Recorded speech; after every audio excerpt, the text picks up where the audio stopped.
All right, welcome everyone. We're Semblance of Sanity. I'm Caleb. I'm Jacob. And we're here for Gachiakuta, episode 14. All right, R.I.P. Amo. Yeah. That was a tough mini story. It was. And she's most likely already dead. She is most likely very dead. Yeah, Jabber's got the boots, at the very least. They were followed all the way here. The TV basically got them compromised for that bit there. Right. And they don't even know that it happened. Don't even know that it happened. Yep. I love that our villain little side group or what have you has their own little agenda and such, and they're being kind of opportunists here, but also seemingly are not going to be allied with the Angel most likely. There's a possibility, maybe, but the idea that given that they came back a month before this, methinks we have multiple antagonistic parties, and I think love so that. too. Yeah, anytime that happens, that is things get real fun. That's going to be really fun. Yep. Because we've got the potential idea that these, well, we'll just call them the Angel Group, basically. They're angel investors. They're investing in the empty and traumatized souls of others. Children. Yeah. Well, for now, yeah. Probably are plenty of old people that have also gone through a lot of pain. And sure, but you need them to be the most vulnerable and unable to deal with it. Fresh. You can't trauma. let them be filling the void themselves. Yeah. Then you can't just have that old guy that fishes all the time. That's there because they have no family and no purpose in life. So they just go. Yeah. Well, thankfully, our protagonists, for the most part, are filled with the power of friendship and found family, and That's right. and profession and profound purpose and Right. And maybe Stuff. also the sound of blood-curdling screams. I don't know. We'll see in the first 30 seconds. I don't think so, but it's very much doubt it. possible. I'm guessing Jabber is smart enough to have cut the communicator in half as his very first act there. Probably. But yeah, we shall see. We shall. We shall see. So yeah, y'all, without further ado, let's get into this.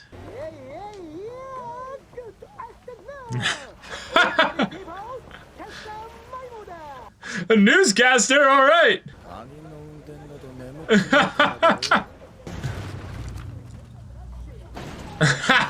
And everyone's awake. That was intentional. Okay.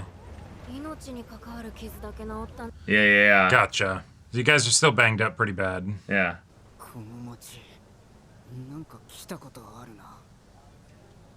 Wait. Oh, this is where he recruited Rudo? Oh, yeah. Yeah. Let's go. Welcome. Best doctor. Oh, new OP. Oh, shit. Oh, shit. No. Okay. I love the first OP. First OP was real good. Wait, what was Oh, my that? God. Oh, shit. Yeah, flowers for Amo. Okay, wait, maybe she's still alive. Yeah. Oh, shit. Fun. All right.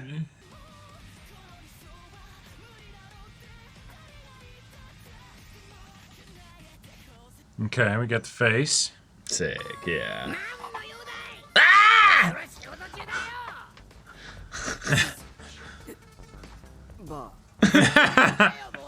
Nice.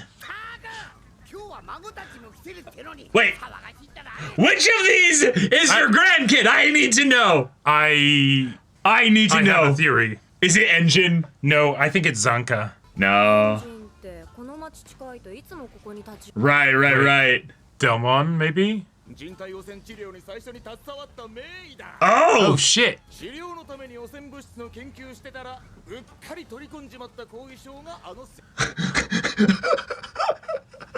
Hell yeah.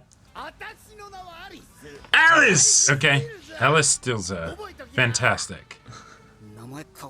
Yeah, actually, it's a great name. Stilza, wait. Oh my God. Yes! These two. Perfect. I love it. Right, the yelling. Yeah, Yeah. That makes so much sense. Dead as doornails. It's not that. You don't say. Right, it makes sense that she's also got the healing skills and stuff as well.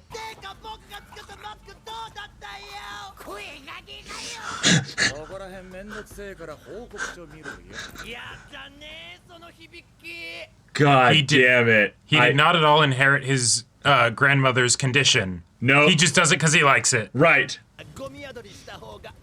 Right. They were saying on the newscast thing about the storm coming, yeah. The storm before the storm. Okay. Storm that follows the sphere. Oh. Yeah. Yeah, it is. Yeah, it's exactly what it is. Well, shit. Yeah.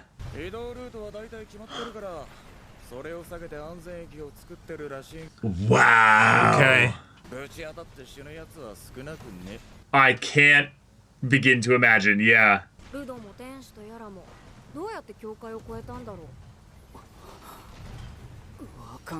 The sheer power of being pissed off.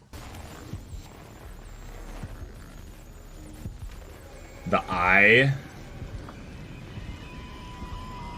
From like the first opening. Infestation. That's what you call an infestation. Dude has an RPG. Yeah, they don't give a fuck. They're a fortress. Yeah.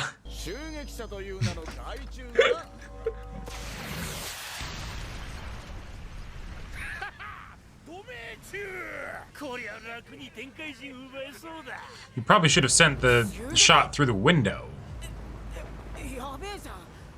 Nah, they got it. The boss That'll is be here. fine, yeah.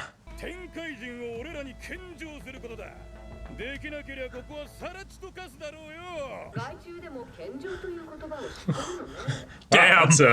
That's a 4-syllable word. Oh, neat. We don't. Oh, fun. Okay.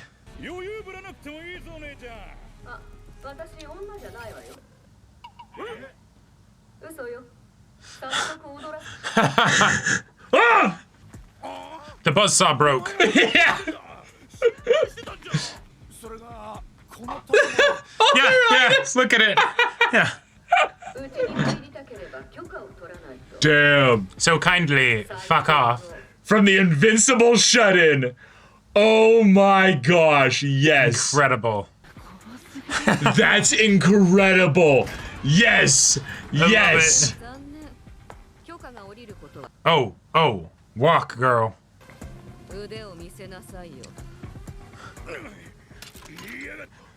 She's aura farming so hard. She gonna like Just throw it back redirect at it. them or something? Yeah, she is. Holy shit. Oh my god. Yeah, and the Start music- firing the bullets Let's now. go. Start firing the bullets. Matrix. Oh my god. I am Simu, you are too cool. I am so on right now. This is the receptionist, by the way. Yeah. y'all.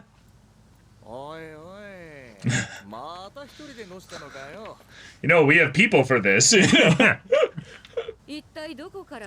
Right. Yeah. Yeah. Where'd you hear that? And I've got plenty more hostages I can ask, so.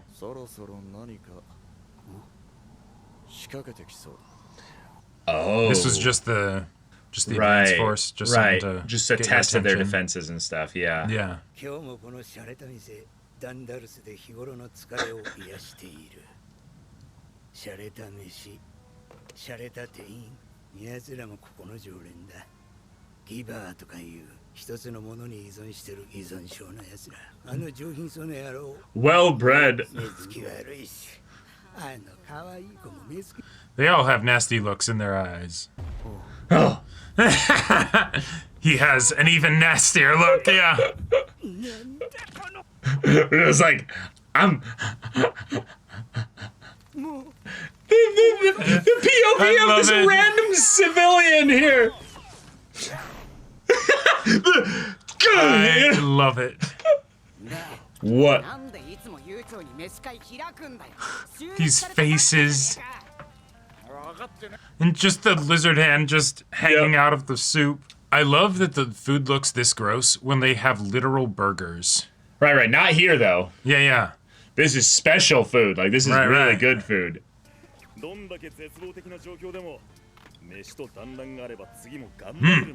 Yes. That's right. Yeah, we're literally the ones helping and stuff, though. Nah, sometimes someone else does it. Yes.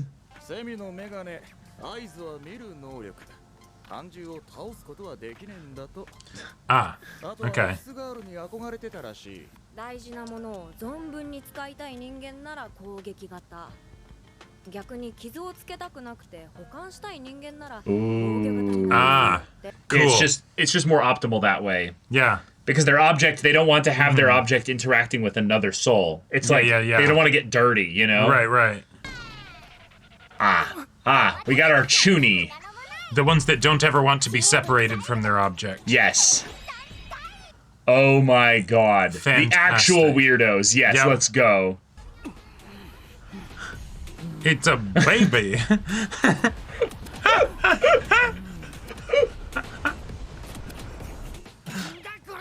Oh, nice. Yeah.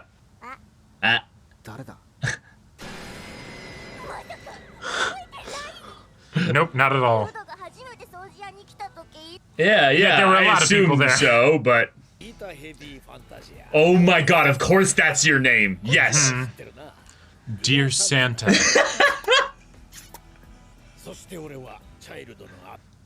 Bro Santa, okay. Oh my god. Wow.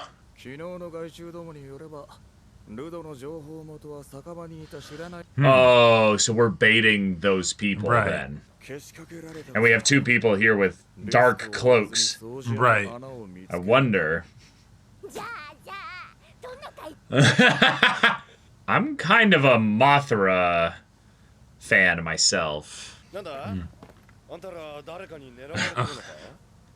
most suspicious looking people. Wait. Oh my god. It's literally the boss and the kid with the TV power. Yep. I'm the new boss.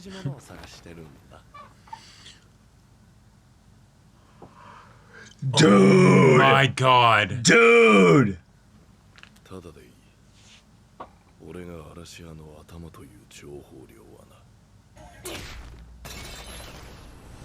Yeah. The whole squad's Alright. ready for you. Fight time, let's go. Oh shit. Is this... And that's how they get Rudo. Oh my god. Oh shit! Okay. Oh shit! We're all going in! Did they hide and dash? And they're probably dropping them into a trap spot immediately. Oh, I mean, at least they were only planning on getting Rudo, probably. マンホールギバーの能力だよな、これ。便利だな、ほんと。Yeah, he probably ran off into this like area. It's probably like a labyrinth or something. It's like a tunnel network. Yeah. Yes, they alerted everybody. Yeah. They're in enemy territory. Oh shit. All right. Team on Oh team shit. scrap battle. Let's throw down. Or we're here to talk. They do, if the OP is to be believed, have a hostage. Yep. I love this. I love this so much. Holy shit. This is so peak. Yes. Yeah. Group v group. Let's just talk here. All right. All right, ED, let's go. No way. Are they trying to hint that like That there's this is his dad? That would be wild. I think they're hinting that. They might be. Holy The shit. hair kinda. Oh no. Yeah, he's got the fucking hair and everything. Ah! Holy shit. Y'all, this show's pacing is crazy. It's crazy. As an in-between episode for the, kind of first half of the season finale to bridge things into the next setup, which is Cleaners versus Raiders. I love it so much because we got probably the best side character, the tertiary side character bit with Alice. Yeah. And the idea that Alice is not just a bit character, but potentially has lore. Like she's got knowledge. She's Grammy. She's Grandma Obachan. I love it. I love it so much. And then tying her to our support, brother and sister duo. Right. Fucking awesome. Yep. Then also setting up within the OP, kind of a little bit of a spoiler. Sure. But the idea that Jabber has not just the dumb, brute killer instinct to just be like, I just immediately kill her. No. I grab the boots, slash the communicator, she's our hostage. Yoink her ass. Yeah. We've got a portal girl who just be like, yep, it's gone. And now we're gonna use her as leverage. Also, I just want to say, these are competent villains. I love them. They are competent villains. And now they've set up the whole cleaner crew to be like, you're in our base. Well, and we've got you. You have to listen to us. We have to talk to us. And 4 for 4, I think. Every time they go somewhere, it's a trap. Yeah. I guess not literally true. The Paint City, right? No, Paint City was in some ways so entirely safe that there was no way in hell there could be even anytime a remote they go trap. somewhere that is a potentially dangerous situation, it's a trap, right? Right. The only places that are safe so far was the Painter City and the Cleaner Base. Right. That's it. Yeah. Nothing else. It's and I love it because they. It tells us that this world is dangerous, but also having a spherite is that big of a deal. Yes, and if you're going to be attacking anybody in this kind of world, yes, absolutely use a trap. Don't do that, we square off and all that stuff. Bullshit, no. But also on top of that, it makes sense that they'd be pulled into this. Yes. Because they're not expecting, they do know that the enemy has a portal power. Yeah. That is true. Sure. But, it's people attack our base, and it's completely useless. It's all right, they're knocking on the front door effectively. Okay, we'll go in force to basically, see what's up, right? Right. But what I like about this is that there was a very clear, logical reason as to why they followed this tip with kind of the full squad here. Yeah. And I want to bring up the idea that because this attack was so brazen and blatant, with people that would have no chance of doing anything, it's almost like a kindness of saying, hey, remember the Raiders? We exist. Yeah. In fact, we're going to leave so obvious a trail that it was us that you're going to come here, and you're going to come here with enough force to be like, we're taking this seriously, and then we're going to respond with a, oh, hi. Yeah. Yeah, glad you guys showed up. Welcome. Oh, and you brought Rudo, too. Thank you for that. So, professionally, we've never liked you guys. Right. But we kind of need you to know what's going on here a little bit. So rather than just guns blazing, shoot up the bar, this is some kind of, Inglorious Bastard situation here where everyone's like pointing guns at each other's cocks underneath the table or what have you. They know exactly what to do to get Rudo pissed off so that he throws a punch, which then sucks him into the portal. Yep. There we go. And if they follow, great. If not, even better. Right, exactly. Like they were just wanting to get Rudo, but expect the unexpected. Okay. Sure. Everybody is already acting fast, and so they jump in after you. Right, that works for us. I have to know. If he has the TV ability, I would love it that he's he's actually like the weakest of them all, and he's just smart. And he's just smart, charismatic, and he's like, yeah, I have got eyes all over the place, and I know things. I get the feeling he's gonna be really heckin' strong. So, sure, totally. But in terms of, if he's the guy that's literally just tapping into the TVs and everything... Yeah, that there's in nothing and of itself is not a scary thing. Right. It's the kind of thing where we just showcased that there are going to be people that will have certain types of desires and interactions with their vital instrument, which is such an efficient way to give very quick exposition in a way that's kind of clunky, actually. Sure. But the way in which they did it, combined with the coolest scene we've got, like one of the coolest scenes we've got in this show thus far, where Semyu just rinses everybody. Just matrixes the whole thing, dodges bullets, grabs an RPG shot and throws it back at the enemy. Yeah. Yeah, this episode... Like, what in the red? You know, This episode was, honestly, like, peak for the exact different reasons than why the last episode was peak. Oh, no, yeah. Like, so peak storytelling, and now we've got peak just awesome. This is just cool. So this episode did not have to be good. No. And I don't mean that in the sense of like the things that it's a transition episode. Right, it's a transition episode. It's structurally a transition episode. Yeah. If it wasn't good, that would still be totally fine. Right. We understand where we need to go. Yeah, we have a cool hook from the previous episode. Now let's see how they're going to go continue that hook, and then we'll get there, and then we'll have a cool stinger cliffhanger that'll make us excited. Yeah. We did get that stinger cliffhanger.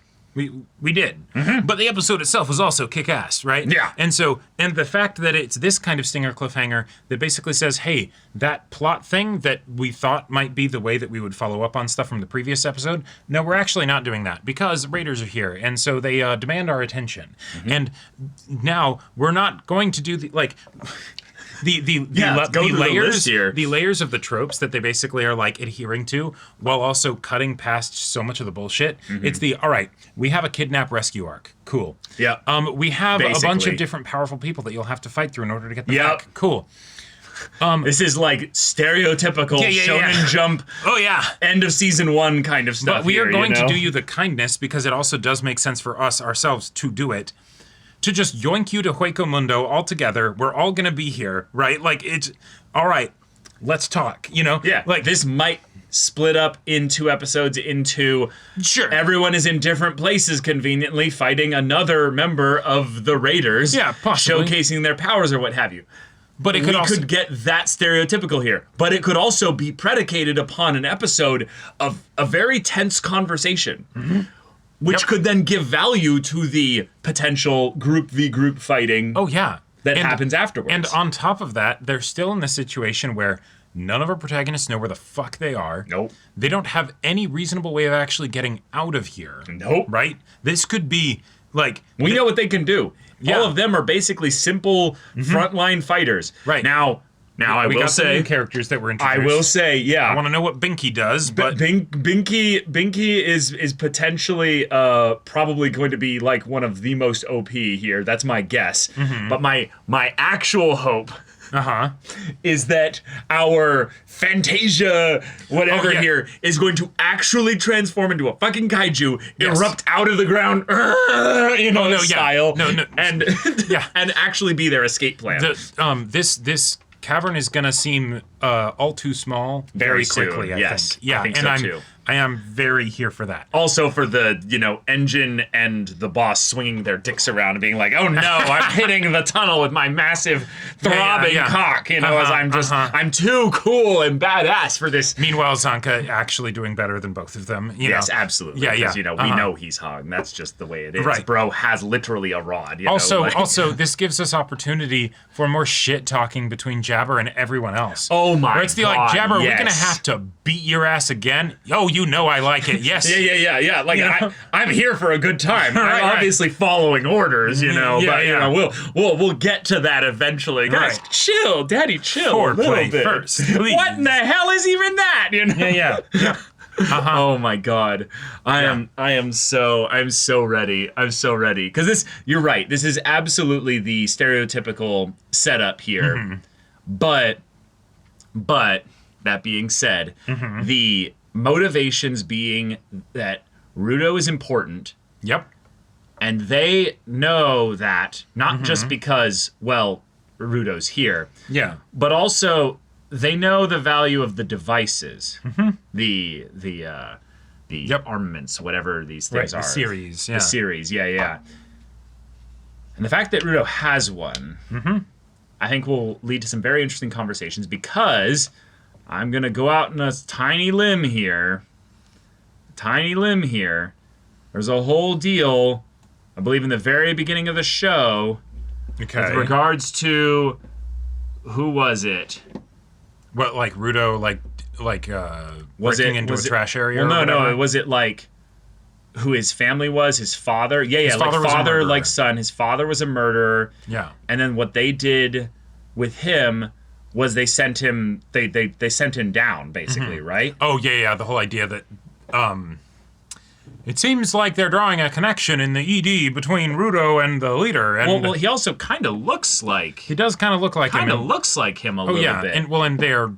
And that is one of the things that they are specifically drawing attention to is how similar they are. Well, right. I was just going literally just off of what's in the episode here. He literally looks like Rudo, other than Rudo's, absurdly pale right, and the white hair and all skin. that stuff. Yeah. Well, yeah, but yeah, no, I know. It's is this dude just a silver fox where he's, got some of the gray coming in, or is, I don't know. We'll see. We shall see. Yep. I think it's a bit of a leap, but I think it's also just as likely as being a shot in the dark that actually lands exactly on the bullseye. So, something that I wanted to bring up, because they brought up the whole idea of like, oh, what kinds of givers are they? And how do they treat their vital instrument? Yes. Some want to get the most out of it that they can. Those are the attackers. Okay, makes sense. And then some want to just keep them protect it clean and tidy and protect it and stuff. Yeah. And defenders. Love it. That works. There was a direction that I thought it was going to go that theoretically we might be able to start exploring in this assumed battle, in that our leader of the Raiders has one of the series, but it's one that specifically goes on his back. Now, contrasting that with the gloves and the boots. Did he have something on his back that looked interesting? Because I did see his back had something. I think it's probably covered by the cloak and all that stuff, right? But the one of the series that he had was something that was like a plate on his back. And so that is not something that normally would move, right? Gloves, boots, okay, they move. You could kick or punch someone with those, okay. Sure. The practical uses of them are a lot more straightforward. But when I think of something that you wear, right? Like, yes, you wear the gloves and the boots, but like the torso, that makes me think either protection and or enhancement, right? Like infusing the body itself. And we also have, oh, hey, a girl who wears, big, fuzzy, fluffy, cute suit, right? That definitely... he's got the... Yeah, they show the actual thing on his and so back there, what I'm curious about is what does that mean when either you have something that theoretically covers your entire body, right? Because if vital instruments are infused with a bunch of power and stuff, I imagine they're going to be pretty resilient. And so did we get Fluffy Pajama's version of fantasy armor? Because if that's the case, I'm excited. But two, what does that theoretically mean for this guy? Because I would not think that something that you just wear on your back would be all that helpful. Well, right? So no, we can't correlate necessarily anything with regards to the location of the device, with regards to the powers itself, because of what happened with Amo. Yeah, exactly. The boots it's were still tied messing to with their potentially head, where the void that ended up filling at the point when it filled it created some kind of power. Therefore, the conversation needs to be had of, do these objects theoretically also then provide a means to hack the one vital instrument rule as well? Oh, yeah. So the idea that he could have the TV, but also having this armor piece on his back. And on top of that, we could get into something where, given that they brought them all here, right? And that they have Amo as a hostage, right? And Amo something teased by the opening. So teased by the opening, but and she is not here, right? Yeah, probably not literally within 500 feet of this area, exactly. But she could be nearby. Right. But what that makes me think is we have a way to basically say, hey, don't start trying to kick our asses just yet, because we can be in contact with the people that have her captive, and so we can make bad things happen to her if you guys, do anything we don't like. Something tells me Engine, though, is going to give the very realistic thing of like, we don't negotiate. Sorry. No, it's the like, oh, you think a hostage is going to... Bro, I don't fucking care about her. We're not that moral. We're the cleaners. We're not the moralists. Totally. Here. And then he just starts blasting, Absolutely. And it will devolve into violence and action, and it's going to be glorious. But I think there is a very good chance that because they yoinked them here in this way, this actually is going to be a very reasonable way to introduce another trope that usually does stand out like a sore thumb, is not fitting, is exposition from the antagonist. Because Yeah. This guy is going to have an understanding about how the series stuff works and all that, right?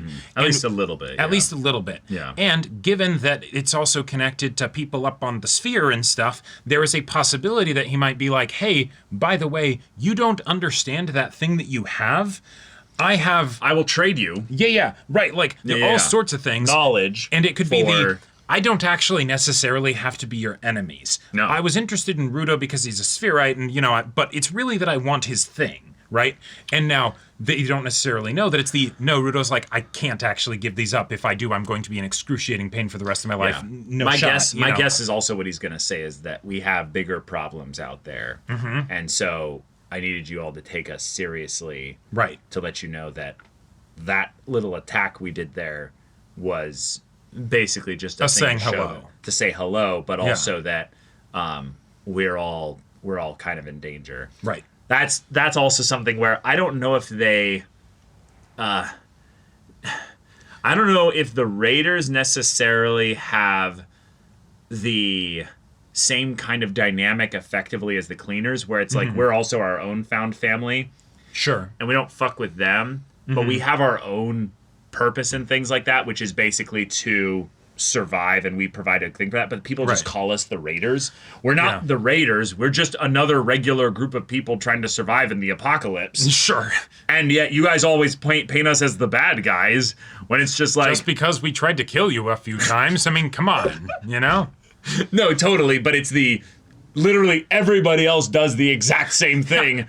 Why are we so bad in that regard? It's not like we actively try to... Oh, I guess we did do that. Yeah. But, listen, game respects game. You get right. It, nothing personal. Right, but this is all under the context of the leader, who is new, by the way, apparently, which is itself its own kind of interesting thing there. Yep. So... Do we want to go out on a limb also if we're already predicting that he's Rudo's dad? Uh-huh. Want to go out on a limb and say, depending on the way things go... We might be getting some exposition about Regto because maybe he was involved with Regto. What if he's also the one that killed Regto as well? I was thinking that. I don't think that's going to end up being the case, but there was definitely...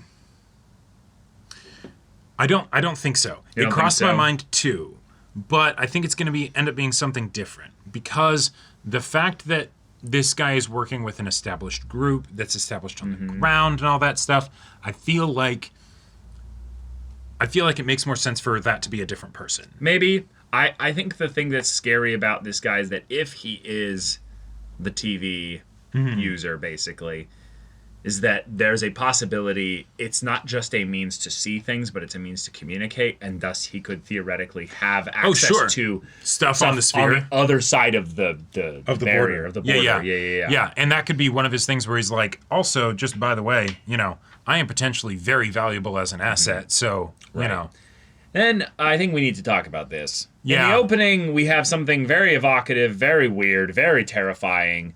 And it's looks like a goddamn Titan. Well, it looks like a lot of things, but it looks like a bipedal sitting with like a giant, like head in their arms and like has crossed arms like this. Oh, okay. I was gonna say maybe the head's up through the clouds, but No. There's a clear silhouette separate in there, but then you can see also this, which could be hair. the dark bit, which could be hair. Yeah. I like it. It kind of looking like